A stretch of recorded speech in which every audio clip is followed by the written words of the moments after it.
আচ্ছা, সো যেটা বলতেছিলাম সেটা হচ্ছে যে ইন্টারমিডিয়েট স্টেট তো নাই। ঠিক আছে, আগের এক্সাম্পল আমি যেটা দেখাইছিলাম সেটা কি, ধরেন আই ছিল, জে ছিল, আয়ের সাথে আয়ে কোনো সেলফ লুপ ছিল না। দুইটাই অপশন ছিল, একটা হচ্ছে আপনি ডিরেক্ট যেতে যাইতে পারবেন, অথবা আপনি কে এর মধ্য দিয়ে যাইতে পারবেন। ঠিক আছে, সো আমাদের এই ইন্টারমিডিয়েট স্টেটে যাওয়ার জন্য যে প্রবাবিলিটিটা, ফর্মুলা অনুযায়ী আমাদের সবসময় ওই ইন্টারমিডিয়েট প্রবাবিলিটিটা লাগবে। ঠিক আছে, ওই ইন্টারমিডিয়েট প্রবাবিলিটিটা লাগবে। বা এক কথায় আমরা যদি ডিরেক্ট একটা থেকে আরেকটা যাইতাম, ওইটা বাদে আমরা যদি, যেখানে আমাদের ট্রানজিশন সংখ্যা একটা লাগে আই থেকে যেতে যাইতে, ওইটা বাদে আমাদের যে প্রবাবিলিটি গুলো থাকে সেগুলো আমাদেরকে কনসিডারেশনে নিতে হবে। তো আগের এক্সাম্পল আমি আপনাদেরকে দেখাইলাম যে আপনি স্যার ডিরেক্ট, এই ফিগারে যদি সেলফ লুপ থাকতো তাহলে তাহলে তো তাহলে দুইটাই প্রবলেম দুইটা হয়ে যেত। তাহলে দুইটাই কনসিডার করতে হবে আপনাকে। কে দিয়ে যাওয়ার জন্য কনসিডার করতে হবে, এইখানের মাধ্যমে যাওয়ার মধ্যেও কনসিডার করতে হবে, আবার এইখান থেকে এইখানে যে তারপরে কি এর মধ্য দিয়ে যাওয়া ওইটাও কনসিডার করতে হবে। যত পসিবিলিটিস আছে সবগুলাই কনসিডার করতে হবে। বুঝতে পারছেন?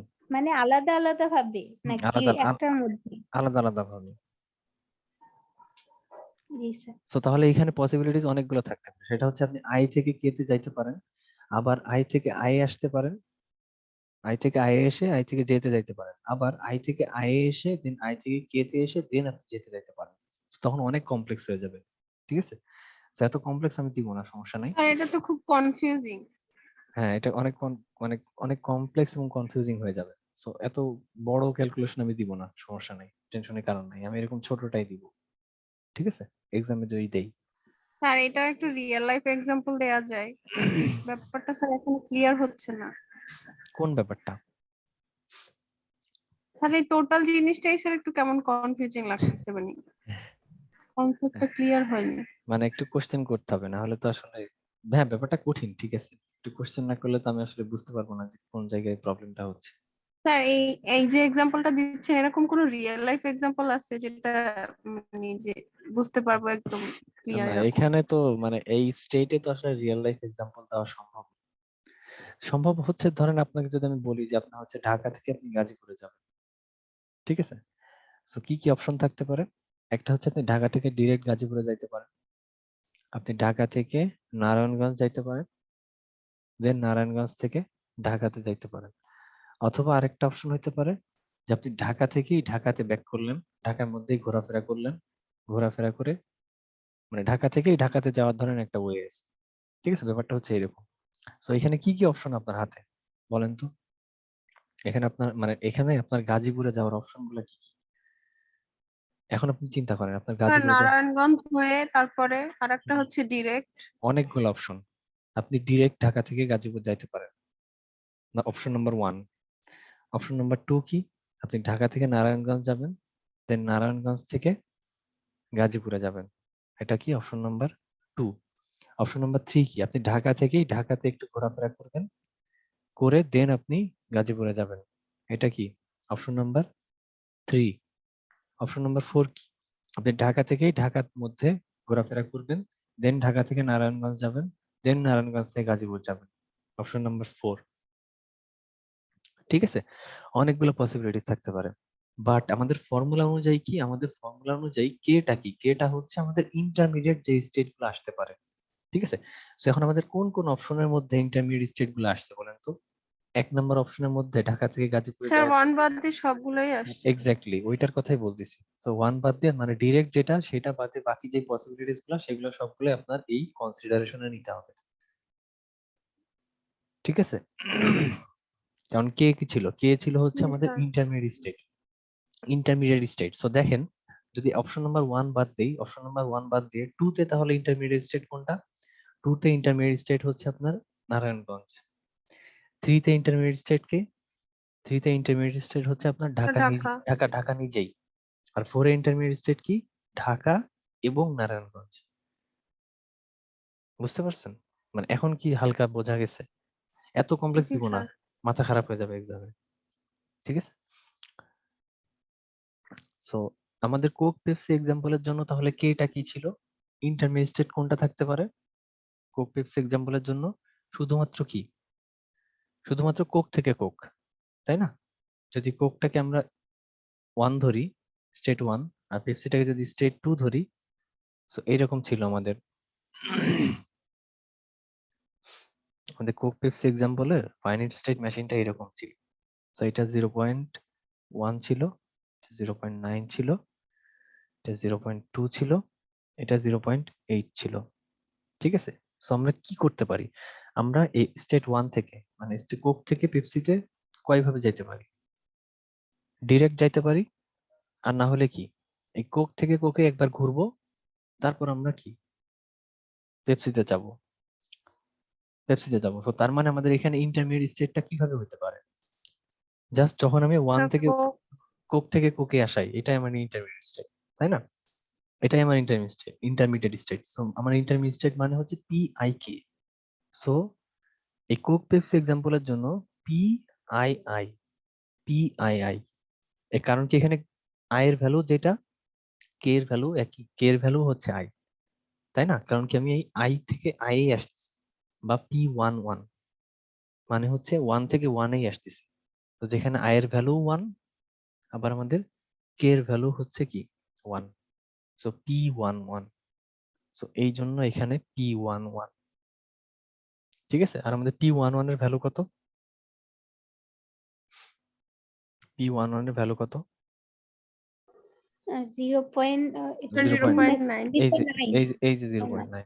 ঠিক আছে? এই হচ্ছে সেই 0.9। ঠিক আছে? এই হচ্ছে আমাদের 0.9। আচ্ছা, আর এই পাশে কি ছিল আমাদের ফর্মুলার এই পাশে ছিল হচ্ছে MKJ। MKJ, আমাদের কে এর ভ্যালু কত এখানে? MKJ, MKJ, কে এর ভ্যালু কত? জে এর ভ্যালু নাই আমাদের 2। ঠিক আছে, জে এর ভ্যালু 2 আমরা পেয়ে গেলাম। আমাদের কে এর ভ্যালু কত? ইন্টারমিডিয়েট স্টেটটা কোনটা? স্যার 1 1 এই স্যার 1 1। সো এই হচ্ছে 1, এই হচ্ছে M12। ঠিক আছে? এই হচ্ছে আমাদের M12। সিমিলারলি এবার আপনারা নিজেরাই পারবেন, দেখেন। তো তাহলে আমাদের M21 কি হবে? ফর্মুলা অনুযায়ী হচ্ছে M21। ফর্মুলা অনুযায়ী হচ্ছে M21। সো I এর ভ্যালু হচ্ছে 2, J এর ভ্যালু হচ্ছে 1। সো M21 মানে হচ্ছে 1 প্লাস আমাদের কি ফর্মুলায় কি P মানে PIK। আচ্ছা, সো PIK। সো তাহলে I এর ভ্যালু কত? যখন আমরা M21 মানে হচ্ছে আমরা স্টেট 2 থেকে স্টেট 1 এ যাব, স্টেট 2 থেকে স্টেট 1 এ যাব। সো তার মানে আমাদের I এর ভ্যালু হচ্ছে 2, J এর ভ্যালু হচ্ছে 1। ঠিক আছে? আচ্ছা, সো তাহলে এবার আমাদের এখানে কি আসবে? P কি? P ফর্মুলা অনুযায়ী কি বলেন? ফর্মুলা অনুযায়ী কি? PIK, PIK না? জি ফর্মুলা স্যার। অনুযায়ী PIK MKJ, ফর্মুলা অনুযায়ী PIK MKJ। আচ্ছা, এবার আপনারাই বলেন 1 প্লাস P, I এর ভ্যালু কত? স্যার 2 I এর ভ্যালু 2, K এর ভ্যালু কত এখানে? এর স্যার ভ্যালু 2 K এর ভ্যালু 2 হবে। কারণ কি? কারণ আমাদের ইন্টারমিডিয়েট স্টেট হচ্ছে একটাই, এবং সেই ইন্টারমিডিয়েট স্টেটটা কি হইতে পারে? 2 থেকে 2 তেই ব্যাক আসা। আইদার আমি 2 থেকে ডিরেক্ট 1 এ যেতে পারি, সো ডিরেক্টটা তো আমার ফর্মুলায় নাই। আরেকটা হইতে পারে আমি 2 থেকে 2 তে একবার ঘুরে আসলাম, দেন আমি 2 থেকে 1 এ গেলাম। সো তার মানে আমার এখানে কে এর ভ্যালুটাও 2। সো এই জন্য PIK মানে হচ্ছে I এর ভ্যালু 2, কে এর ভ্যালু 2। এবং কে এর ভ্যালু কত? কে এর ভ্যালু 2। আর জে এর ভ্যালু কত? স্যার 1 জে এর ভ্যালু হচ্ছে 1। ঠিক আছে? সো এই যে P22 M21। ঠিক আছে? P22 M21। সো এখন একটা জিনিস বলেন, একটা ইকুয়েশন পাইলাম হচ্ছে আমরা M12 equals to 1 plus 0.9 M12, এটা হচ্ছে আমাদের ইকুয়েশন নাম্বার 1। আরেকটা ইকুয়েশন পাইলাম হচ্ছে M21 equals to 1 plus 0.8 M21, এটা আমাদের ইকুয়েশন নাম্বার 2। এখন আমাদের হাতে স্যার দুইটা স্টেটের জন্য দুইটা ইকুয়েশন এমন কিছু আছে? হ্যাঁ হ্যাঁ হ্যাঁ, না মানে আমরা এখানে এরকম না, দুইটা স্টেট ছিল হ্যাঁ দেখে দুইটা হ্যাঁ ইকুয়েশন মানে হ্যাঁ আমরা দুইটাই বের করলাম আর কি, মানে আমরা জাস্ট এমনি দুইটা র্যান্ডমলি বের করে দেখছি। দুইটা র্যান্ডমলি বের করে দেখতেছি বলতে আমরা M12 মানে কি, M12 মানে আমরা আসলে দেখতে চাই যে 1 থেকে 2 এ যাওয়ার জন্য আমার এভারেজে কতগুলো ট্রানজিশন লাগতে পারে। ঠিক আছে, M11 মানে কি, M11 মানে হচ্ছে 1 থেকে বের হয়ে আবার একই ফেরত আসতে আমার এভারেজে কতগুলো ট্রানজিশন লাগতে পারে। ঠিক আছে, আমরা জাস্ট চেক করে দেখতেছি আর কি। ঠিক আছে, সো আমরা আসলে এখানে দেখতে চাই যে আমাদের কোক থেকে পেপসিতে যাইতে এভারেজে কতগুলো ট্রানজিশন লাগে এবং পেপসি থেকে কোক আসতে এভারেজে কতগুলো ট্রানজিশন লাগে সেটা আমরা বের করার ট্রাই করতেছি। ঠিক আছে, আর এই ইকুয়েশন গুলো কি স্টেটের উপর ডিপেন্ড করে, যেমন দুইটা স্টেটের জন্য দুইটা ইকুয়েশন, হ্যাঁ যদি তিনটার আপনার জন্য তিনটা স্টেট, হ্যাঁ ইকুয়েশন। যদি আপনার স্টেট বেড়ে যায়, যদি আপনার স্টেট বেড়ে যায় এখানে কত রকম পসিবিলিটি আসবে আপনি চিন্তা করতে পারতেছেন। ওই যে একটু আগে যে ঢাকা গাজীপুরের এক্সাম্পলটাই দেখালাম, সো এখানে অনেকগুলা ইকুয়েশন চলে আসবে, আসবে না? কারণ কি আপনি 4-5 ভাবে যাইতে পারেন একটা স্টেট থেকে আরেকটা স্টেটে। সো এখানে আননোনও অনেকগুলা চলে আসবে এবং ইকুয়েশন অনেকগুলা চলে আসবে। ঠিক আছে, জি স্যার, বুঝতে পারছি। সো এত কমপ্লেক্স যাওয়ার দরকার নেই, দুইটার মধ্যেই থাকেন, নাহলে পরীক্ষা একদম মাথা হলায় যাবে আর কি। আচ্ছা এখন এই দুইটা ইকুয়েশন আমাদের হাতে, দুইটা ইকুয়েশনে আননোন কয়টা বলেন তো? দুইটা ইকুয়েশনে আননোন কয়টা? আননোন দুইটা। স্যার দুইটা, কি কি? স্যার M12 আর M21। ভেরি গুড, M12 একটা আননোন, M21 একটা আননোন। সো ইকুয়েশন যদি আমার হাতে দুইটা থাকে, আমার আননোনও যদি দুইটা থাকে, আমি কি ওই আননোন দুইটার ভ্যালু বের করতে পারবো? পারবো। জি স্যার। সো এখন আমরা কি সলভ করে দেখলাম যে M12 এর ভ্যালু হচ্ছে 10, M21 এর ভ্যালু হচ্ছে আপনার 5। ঠিক আছে, অনেক ছোট জিনিস, দুইটা স্লাইড পড়েছি আপনাদের মাত্র, বাট কমপ্লেক্স। স্যার বলেন। স্যার এখানে মিন রিকারেন্স টাইম যেটা আমরা যে স্যার M11 1.5 স্যার হুম। এটা ইউজ করিনি স্যার, এটা কেন বের করছেন? কোনটা? যদি M11 বের করতে স্যার বলি তখন বের করবেন M11। আচ্ছা সো M11 জি কি? স্যার। M11 তো আমরা আগেই ফার্স্টেই বের করছি। M11 তো আমরা ফার্স্টেই বের করছি যে M11 হচ্ছে আমাদের 1.5, মানে হচ্ছে 1 থেকে বের হয়ে 1 এ ব্যাক আসতে আমার এভারেজে 1.5 টা ট্রানজিশন লাগে। আসলে কিন্তু 1.5 টা ট্রানজিশন লাগে কিভাবে দেখেন, যদি আমরা কোক পেপসি এক্সাম্পলের কথা চিন্তা করি,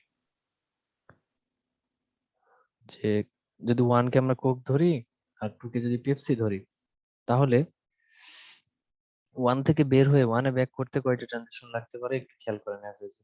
সো দুইটা ওয়ে হইতে পারে, একটা হচ্ছে 1 থেকে বের হয়ে আবার 1 এ ব্যাক আসা, এটা একটা পসিবিলিটি, প্লাস 1 থেকে বের হয়ে 2 তে যাওয়া, দেন 2 থেকে আবার 1 এ ব্যাক করা।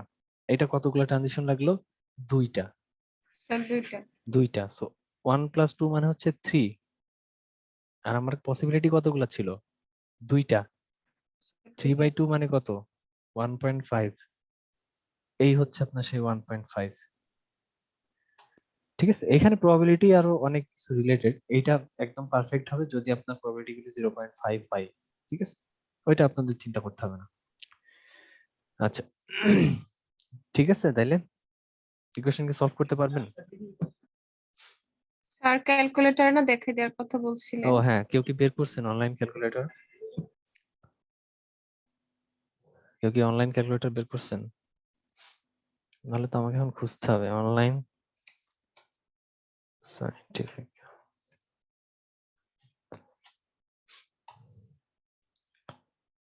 ফায়াজ, একটা ভালো ক্যালকুলেটর বের করেন online scientific. Yes sir, sir আমি বুঝতেছি স্যার। হুম,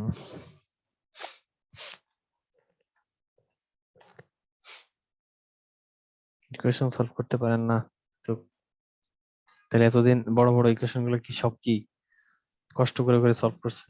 আমাদের কলেজে তো অ্যালাউ করতো না স্যার শর্টকাটে। ক্যালকুলেটরে তো সায়েন্টিফিক ক্যালকুলেটর মোডে গেলেই তো ইকুয়েশন দেওয়া যায়, চুজ করা যায় ওখান থেকে। ওইটার কথাই তো বলতেছি, ওইটাই দেখাইতে যাচ্ছি। মোডে গেলে ওখানে কিন্তু এটা তো অনলাইনে মনে হয় না, হ্যাঁ অনলাইনে সম্ভবত পাচ্ছি না Online আমি। অনলাইনে হয় না। ইকুয়েশন সলভার দিয়ে সার্চ দিলে অনেক ক্যালকুলেটর পাওয়া যায়, ওখানে খালি কোএফিসিয়েন্ট গুলো বসালে সলভ হয়ে যাবে। হ্যাঁ ওইটাই। আর যদি সাইন্টিফিক ক্যালকুলেটর করতে চান সেটা হচ্ছে সম্ভবত মোডে যে আপনার ইকুয়েশন সিলেক্ট করতে হয়, ইকুয়েশন সিলেক্ট করার পর আপনি কোন টাইপের ইকুয়েশন সলভ করতে হয় ইকুয়েশনের ওটা- টাইপ আছে, হ্যাঁ হ্যাঁ ওইগুলোর ওই উপর ওই সেই টাইপটা সিলেক্ট করতে হয়। চলে আসে। সেই টাইপটা সিলেক্ট করার পর আপনার হচ্ছে কোএফিসিয়েন্ট কনস্ট্যান্ট গুলা ইনপুট দিলে ওরা আপনাকে আননোন গুলোর ভ্যালু বের করে দিবে। আমি পাচ্ছি না ওইরকম একটাও অনলাইনে। স্যার অনলাইনে সাইন্টিফিক ক্যালকুলেটরে পারা যায় না। হুম ঠিক আছে, তো আমি দেখি আমার কাছে একটা ক্যালকুলেটর আছে, নেক্সট দিন হয়তো আপনাদেরকে ভিডিওতে যদি দেখানো সম্ভব হয় চেষ্টা করব। ঠিক আছে, ওকে স্যার। ওকে।